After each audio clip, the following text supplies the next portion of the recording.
Okay, we're going to start with our first presenter, Dr. Amit Sharma.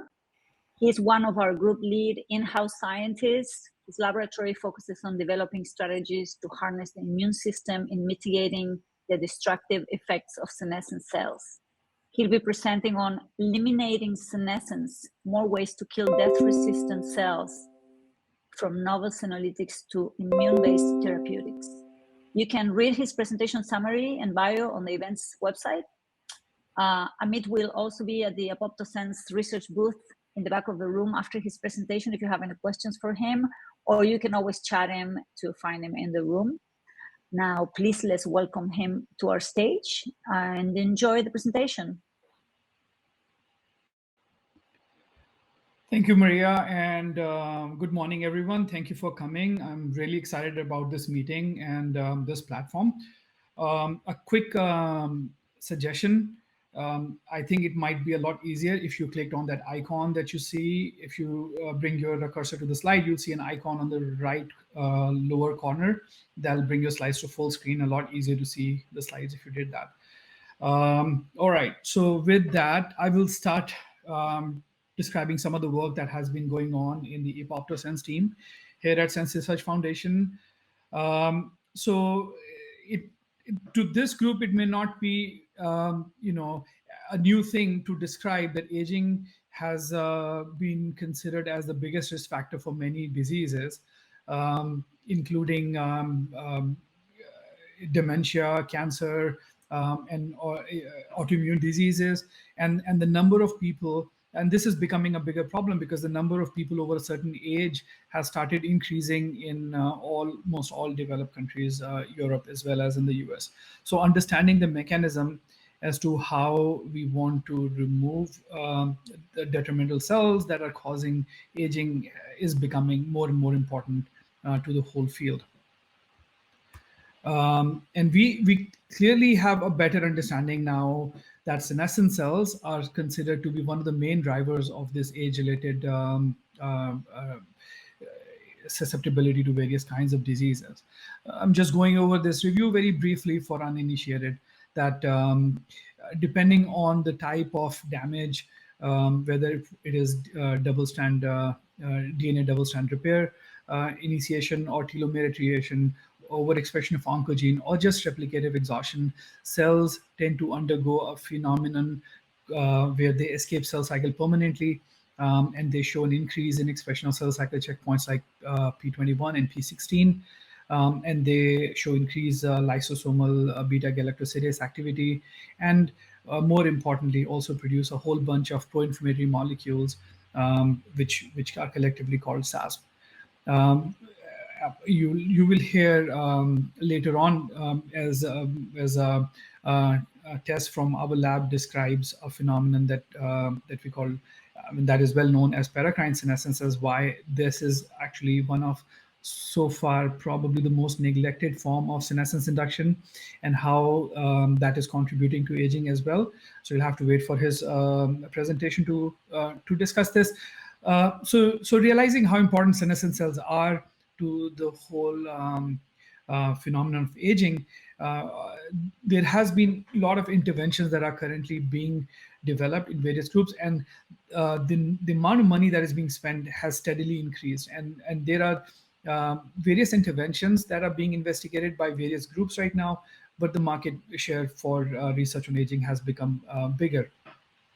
So we at Sense Research Foundation, long time ago, and again, people who've been associated with Sense for a long time might recognize this. We started with the idea that there are different kinds of damages that can be measured and corrected. And if we figure out how to correct those damages, we will be able to reverse various aspects, detrimental aspects of aging. My lab mainly focuses on two of those, Amylo-sense, where we're trying to find ways to remove death-resistant cells, and Amylo-sense, where we're trying to find ways to remove protein aggregates and as a means for therapy. So let me go into Amylo-sense part of our work right now. We think, okay, so the question that we started by asking when I started here at Sense was, why do we have an increased senescence burden with age? And obviously there are many factors that contribute to it. The two that we focus on is immune senescence, which is decline in the immune surveillance of senescent cells, and inflammaging, which is not only in causing propagation of senescence through SASP or paracrine senescence, but it also uh, potentially inhibits the immune function to recognize senescent cells and eliminate them. So we want to focus on both of those, and there are various projects that I'll describe here that are trying to address those two aspects of aging. So when we talk about the immune regulation of senescent cells, we do understand that natural killer cells are known to be probably one of the most important regulators of senescent cells in vivo. For instance, we do understand that increased expression of P53, which is one of the main checkpoints during the molecular regulation of senescence phenotype, can also regulate various chemokines, which are main chemoattractants for NK cells.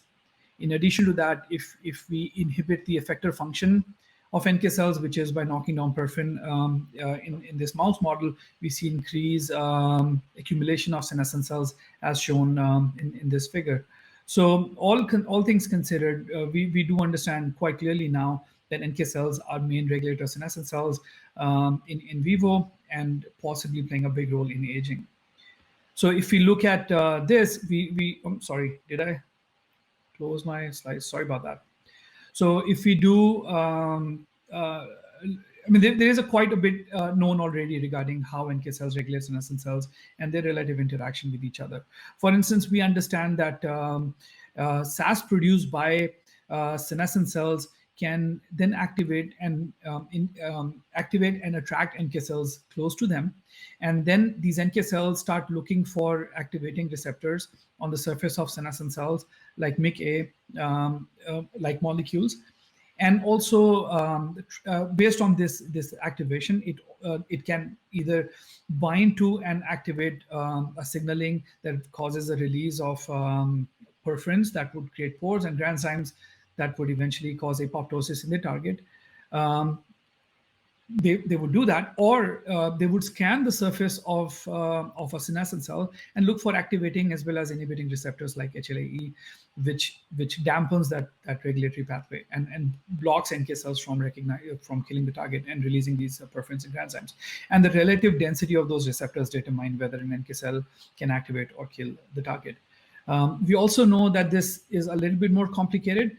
So by activation of metalloproteases, and senescent cells can escape immune surveillance by releasing the MIC-A from the surface, so it can go and essentially blind NK cells by binding to NKG2D receptor, or it can also start increasing the expression of HLA-E that would again block NK cell function from recognizing.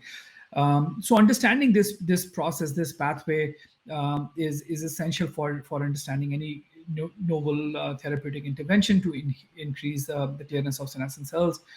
In addition to that, we are also interested in looking at novel antigens on the surface of senescent cells that can then be used to harness the power of natural killer cells, circumventing this inhibitory signaling of soluble MIC-A receptors or HLA-E expression to circumvent this whole process and enhance the killing of senescent cells that way.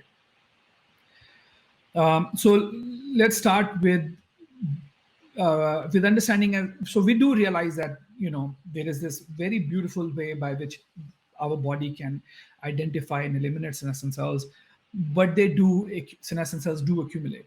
And why would that be? So we ask this question in basically very simplistic form here, where we're asking if the decline in the immune regulatory cells, in this case natural killer cells, with age is one of the main factors that is regulating this, or this dysregulation, the numbers of immune regulators is what is causing increased senescence burden, or is it the decline in cytotoxic function of NK cells which is causing this increase, or is it, which is what we're calling the intrinsic factor, which is intrinsic to NK cells, or the extrinsic factor, which is the age microenvironment, which is the SASP produced by senescent cells and other cytokine producing cells, which is causing systemic aging that is contributing to this age-related decline.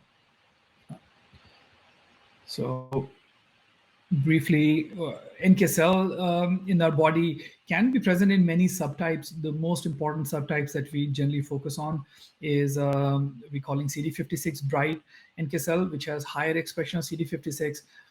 It does not express CD16 or CD3. And essentially has no cytotoxic function, but it does produce cytokines and is important for differentiation of NK cells which are cytotoxic. And which the cytotoxic NK cell population is characterized by lower expression of CD56. They express CD16, but they do not express CD3. So, and these population kind of regulate each other to some degree. So we asked in our blood, as we age, what population would predominantly change with aging, and we found that actually in older PBMC, the proportion of CD56 bright tends to decrease with age. This work was done by a very smart postback in our lab, Elena, and each dot here represents an individual sample. And as you can see here, compared to young, in older patients, we see a significant decrease in the proportion of CD56 bright population. So we asked, is that something we also observe in other species, laboratory species like mice? And we found that actually we do. So if we look at the number of or a percentage of splenic NK cells, we find that in older subjects, this population tends to decrease in the blood. And in mice, NK cells are characterized by different markers. Here we are looking at the NK cells based on the expression of NK1.1 and CD49B, and differentiate them from other lymphocytes by looking at CD3 expression, and NK cells are CD3 negative. So we saw that whether we looked at CD3 negative, NK1.1 positive, and CD49B positive, which is double positive population, we see a decrease. And if we look at individual markers in which are NK1.1 positive, CD3 negative population, or CD49B positive, CD3 negative population, both cases we see a decrease in the proportion of NK cells as we age. So we asked, can we then grow these cells? Can we expand this population? Or these populations are unresponsive to cytokines? So to this end, we isolated splenocytes from 6-month-old and 19-month-old mice, and we enriched them using a combination of cytokines and chemokines outside of the mice for 7 days. And we characterized them again, and we found if we did that, we were able to increase this population both in young as well as in old animals. But the ability for this population to increase in young was much, much better compared to older. So we saw 22-fold increase in CD3 negative, NK1.1 positive, and CD49B positive population, whereas in older we could only increase it to 13-fold. So the question then comes, so the numbers are lower with age. We can amplify both those populations, but in older, the ability to propagate this population is much lower than younger. So question we wanted to ask in this project is if this expanded, enriched, isolated NK cell would kill senescent cells more effectively when we isolate these splenocytes or NK cells from younger mice or compared to older mice. For that, we're trying to do we're following two different approaches. In one approach, we are trying to test this idea in vitro, where we would be co-culturing NK cells isolated from young mice or old mice, and we will also want to inject these NK cells or adoptively transfer these NK cells to mice, to old mice, and ask the question. Essentially, we expect three different outcomes from this, right? One, whether younger NK cells are able to decrease senescence burden more effectively than older NK cells, or whether transplantation of older or younger NK cells in old environment tend to do worse off, meaning the environment, the host environment, can reduce NK cell function, and that will inform future therapies quite differently, or whether the aging, like amplification of NK cells ex vivo we can overcome some of the age-related decline in signaling, and whether we can restore NK cells' ability to recognize the target and eliminate them. So with that said, we are now exploring in the lab two possible therapeutic approaches. One is by rejuvenating older NK cells. If the idea is that if you are able to improve NK cells ex vivo after isolation, can we then transplant them back into the patient and restore their ability to recognize and eliminate senescent cells? But if we are not able to do so, meaning like the host environment can have a huge detrimental effect of NK cell, and that is the main roadblock in this immune regulation, then we will have to find a way to engineer NK cells using specific receptor ligands that we find on the targets to essentially target them. So let me go to one of those approaches first, like whether we can rejuvenate NK cells from older subjects. So we started doing a little bit of this work, and this work was initiated in the lab by a very talented postbac in RA who worked in my lab on improving NKCC function, which is NK cell mediated cytotoxic function, Christy. So with Christy, we developed a novel protocol by which we were able to optimize the conditions in which we could maximize the cytotoxic function of NK cells. And what was interesting in this case, what we found is that we isolated NK cells from PBMC first and then enriched them using interleukin 2. We were able to not only increase NK cell numbers quite significantly, we also were able to improve its selective cytotoxicity towards senescent cells. And that is what we found. And we published this research very recently in Aging, where we showed that depending on, independent of the donor, so each dot here represents a different donor, we were able to isolate NK cells and quite significantly enrich the numbers of CD56 DIM, CD16 in human PBMC. And when we co-cultured these NK cells that were enriched by this protocol with senescent cells, we were able to significantly increase cytotoxicity after 16 hours of co-culture with 1-to-1 target effector ratio, which was pretty good. While we were doing these experiments, we found something very interesting, which was that NKCC towards senescent cell was essentially a very dynamic process.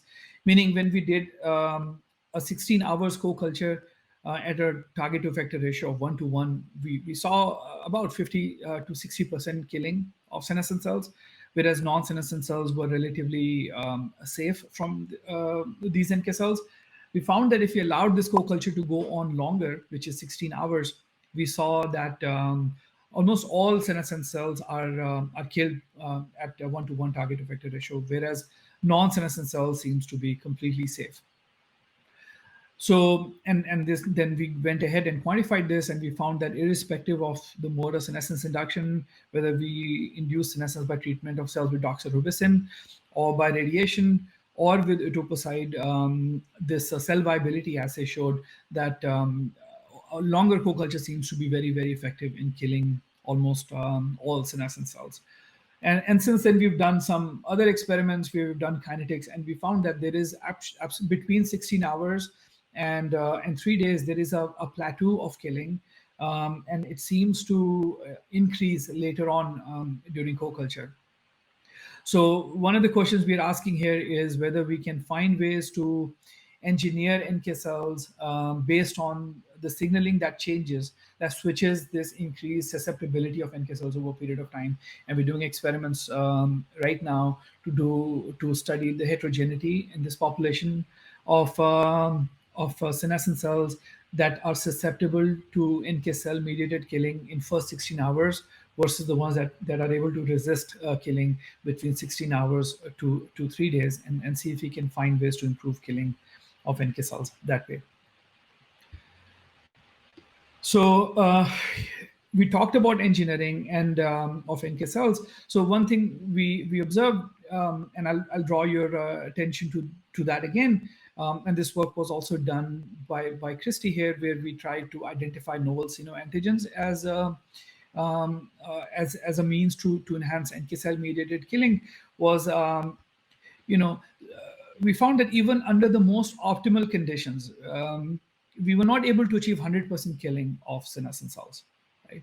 So one aspect is that maybe there is something going on with senescent cells that is making them resistant to NK cell mediated killing. We have some ideas based on the people's work, but the question then is, can we also, in addition to utilizing the natural ways by which NK cells can recognize the target, can we also identify a novel antigen on the surface, and then bypass this whole signaling by designing cars that can then utilize these receptors to enhance essentially killing and bypassing the whole decline in immune function that we see, and all the other ways by which senescent cells are able to escape NK cell mediated killing.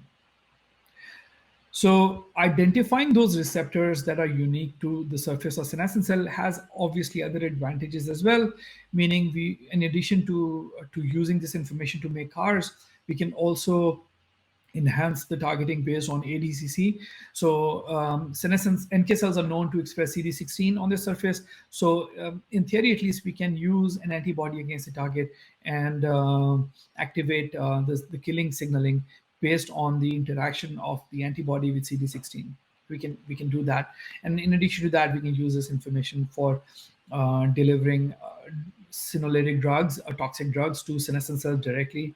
We can use these receptors to also image senescent cells without having to permeate the membrane, and that could function as a novel biomarker. And then we can use this more optimal, differentiation between senescent cells, non-senescent cells, and quiescent cells. So even though there has been efforts previously made by lots of different groups to identify surface receptors, there is a disadvantage because a lot of those approaches do not discriminate between membrane-bound proteins to the surface expressing proteins. So we used this technology where we were able to specifically pull off surface bound protein from senescent cells using this reagent that is called Triceps, developed by this group in Switzerland, which essentially the reagent binds to N, C, or O oxidized glycans on the surface of any protein, really. And as 95% of all surface proteins either has N, C, or O oxidized glycan, we could use this information to isolate surface domains expression or proteins which have a surface domain present and is displayed outside of the surface of the cell. So the approach here was to grow senescent cells and non-senescent cells and treat them with this with a reagent that would oxidize the entire surface. And then when we bind that the surface of both senescent and non-senescent cells with this reagent, by using a series of purification methods, we would be able to isolate them. And then we could do proteomics analysis to identify these proteins. And we did that by inducing senescence into two different methods in IMA90 cells. As you can see in this volcano plot, we found significant enrichment of several proteins that were expressed on the surface of senescent cells that were made senescent by treatment with doxorubicin or with radiation. And we found 22 of those proteins were conserved between those two induction methods. And this heat map shows those 22 different proteins that were differentially expressed in both those methods. I apologize for not showing the names of these proteins because we've recently filed a patent on these biomarkers, and we're developing various interventions based on this. What we found this way is what was interesting in this observation, and not something we were looking for. We found that there were several proteins that belong to a specific signaling pathway. And when we developed interventions based on blocking those signaling pathways, and I'm sorry I'm speaking in such a cryptic manner because that is another thing we we filed a patent on, is that we found that by blocking that specific signaling pathway, we were able to see very high specific killing of senescent cells. And interestingly, when we block apoptosis by a broad spectrum apoptosis inhibitor here, we were able to kill. We were still able to kill senescent cells. So we found that this is a non-apoptotic, non-necrotic signaling, which can be then used to target senescent cells based on our proteomics analysis. And currently we are testing this approach in-house to identify what is the mechanism by which we are killing. We're validating, we have some ideas, we are validating that right now. We are also trying to explain the surface expression of these proteins that we've identified. We found that several of these proteins are actually not traditional membrane proteins that others have reported before. And we are also testing the drugs that we've identified here. There are a few drugs that we've identified that can block the signaling, and we're testing that drug in vivo as well, in mouse model, to see if we can safely administer these drugs to eliminate senescent cells and test its effect on health span as well as lifespan of mouse where we've artificially induced senescence burden. And in addition to that, we're also using this this information to develop CARs in-house in the lab to target senescent cells, which was our original plan in the first place. And that project is being done in the lab by a very, very talented scientist who has decades of experience developing CAR-Ts, Yafe, who's now really developing these xenoantigens and testing them in cell culture as well as a mouse model. And like I was saying, we have identified a couple of targets which we are calling SRF1, SRF2, and here I'm showing a couple of data to simply show how these proteins are enriched on the surface of senescent cell by flow cytometry and by immunohistochemistry or immunostaining in IMR90, as well as in primary human-derived endothelial cells. So both in senescent endothelial cells as well as senescent IMR90, we found these proteins were significantly enriched. I'm not showing the data here, but we also found that even if we induce long-term quiescence by maintaining cells in low serum medium over a prolonged period of time, 3 days, 5 days, these proteins are still not expressed on the surface. So it is not a quiescence marker, it is more of a senescence marker. And we found that the expression of these proteins, if we did kinetics of it, we found that these proteins that we're calling SRF1 and SRF3 tend to start increasing in surface expression after 5 days of doxorubicin treatment. So right now we're working on this. I'll keep you posted and make a little bit of an announcement later on at the end of my presentation. So proteomics have been used a lot. In addition to what we've done, others have done a lot of proteomics to identify novel surface proteins. We also try to use a different approach because proteomics has its own drawbacks. We relied one of a more I would say older technique to identify a surface receptor, which has come of age really recently, which is the phage display analysis. And this project is being done in the lab by two very talented postbacks, Gina, and was continued by Ashley, a master student. And Ashley has a poster that she will be she's presenting here in this conference. Please go look at her poster and ask her more questions about that. Where we're trying to identify surface or characterize the surface of senescent cell using phage display analysis, and I'll get to that in a second. For this particular project, we decided to go with the primary human patient-derived endothelial cells, and we used endothelial cell derived from 3 different patients: male, 23 years old, 21-year-old female, and 22-year-old male, and we had samples. Endothelial cells from artery as well as from the vein. We induced senescence in these cells by treatment with doxorubicin, and we found that a very strong, robust increase in cells that were expressing SA beta gal after doxorubicin treatment, 10 days after doxorubicin treatment.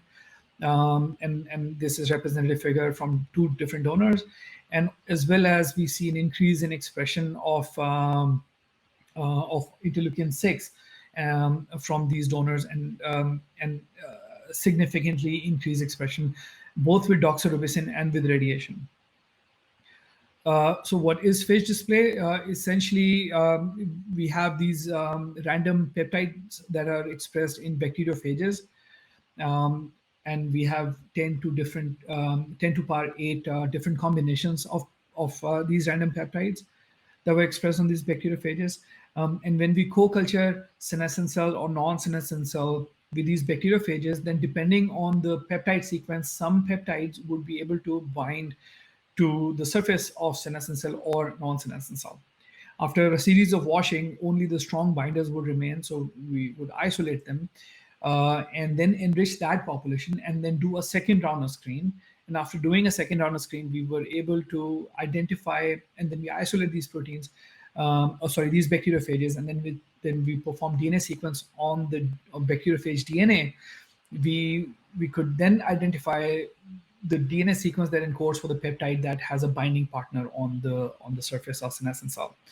And we did that and found a whole bunch of proteins that were enriched or had a binding partner on the surface of senescent cell.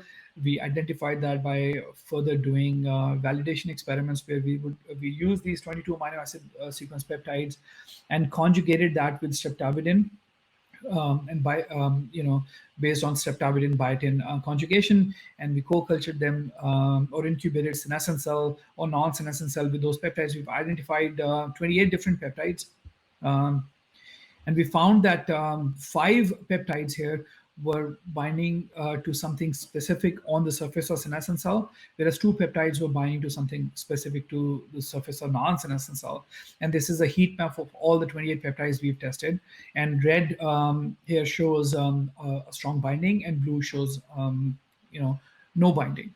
So we found differential binding of these peptides, and confirmed this on endothelial cell as well as on IMR90, and we have a whole bunch of peptides now that we are further validating for 2 things really.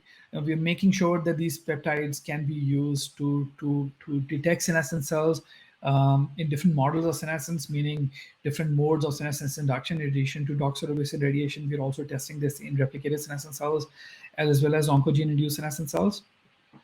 We're also testing these peptides for potentially detecting senescent cells in human and mouse tissue samples by co-staining this with conventional senolytic or senescence biomarkers like P16 and P21, and we are then also going ahead and with the project where we will try to identify the binding partners of these peptides. And we have several approaches that we can that we have in our mind that we can use to test this moving forward. Another project that I'm not going to go into depth, but I will at least introduce, that is going on in the lab, where I earlier on alluded to regarding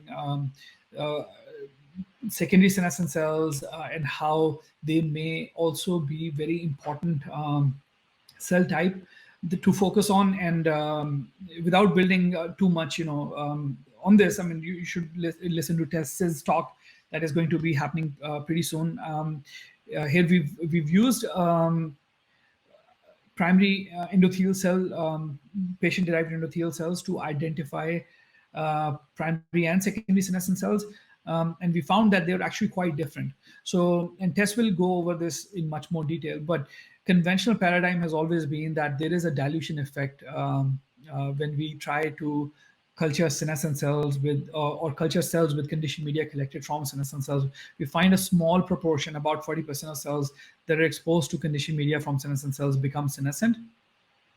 And if we do collect conditioned media from this mixed population of cells, only 20% of cells can be induced to a senescence-like state when they're exposed to conditioned media from those cells. And that is why the paradigm has always been that senescence tends to dilute over time. What we found is, though, if we were isolating these secondary senescent cells using a surface-specific marker, in this case we've used DPP4, we were able to enrich this population and to about the same proportion we expect primary senescent cells to be, meaning the ones that are treated with doxorubicin or radiation. And then when we collect conditioned media from this population, the proportion of cells that develop a senescence like state is pretty similar to what we see with the conventional approach of primary senescent cell, meaning like 40% of cells that are exposed to conditioned media becomes senescent. So, and Tess has more interesting stuff about this, and I encourage everybody to attend his talk later on.